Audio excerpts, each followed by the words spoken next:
Hello everyone, I'm Miss Tapani Pacharavit. I'm working at the School of Metallurgical Engineering, Institute of Engineering, Sulanadi University of Technology. And I am your course instructor in 531100 Engineering Materials 1. I would like to give you the course orientation so that you know how we get along with the course online for this term. For course description, it outlines the general properties of engineering materials, including metals, ceramics, polymers, and composite. Next is the classification of metallic materials that I will emphasize in this class. Then there's crystal structures and microstructure of metal. And the next topic is quite important for those who are going to be engineers.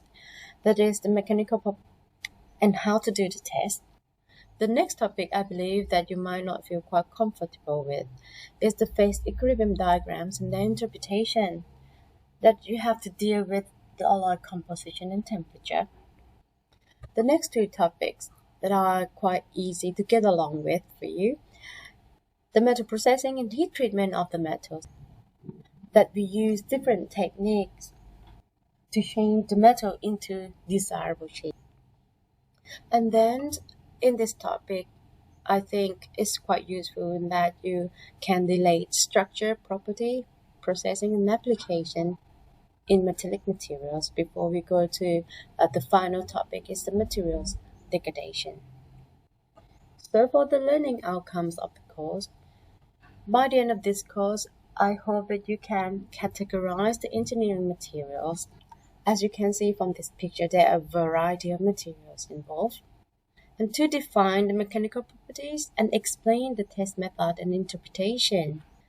Next is to interpret the equilibrium phase diagram and perform basic calculations using the levels rule. And you'll be able to describe structure, property, application, relations of engineering material. To choose appropriate metal processing. And finally, to prevent materials degradation based on metal corrosion and mechanical failure. And last but not least, I would like you to gain the concept of materials innovation as well. And for the assessment, please follow this scheme for now. There would be midterm exam and final exam for 30% each. And the assignment, including quiz and homework, for 30%. And for this 10%, I would like you to do some video clip presentation involving the material innovation in your idea. And for teaching materials, there are two textbooks that I would recommend. The first one is from Callista, Material Science and Engineering, an Introduction. The second one is The Foundations of Materials Science and Engineering from Smith, and also other related books and websites, including my lecture notes. Right, here's the tentative teaching schedule that I would like you to follow for now. And if anything happens, I will give you posted.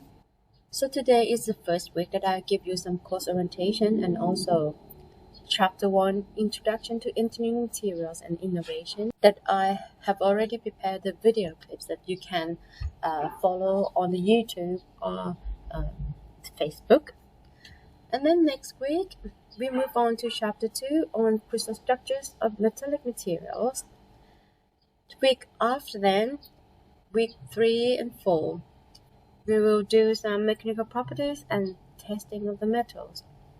Next is the Chapter 4, microstructure of metal. Week 6 is going to be the Songkran Festival holidays, and if it's cancelled, I will change the schedule later on. Week 7 will be Chapter 5 on phase diagrams and interpretation, followed by metal processing. And hopefully, we can get the midterm exam on week 9. After that, we move along on to Chapter 7, heat treatment of ferrous and non-ferrous metals. Then followed by classification of ferrous metal and non-ferrous metals in week 11 and 12. The last week will be Chapter 10 on corrosion of metals and prevention. and hopefully we can get the final exam in week 14. So that's for me, and have good luck for you all.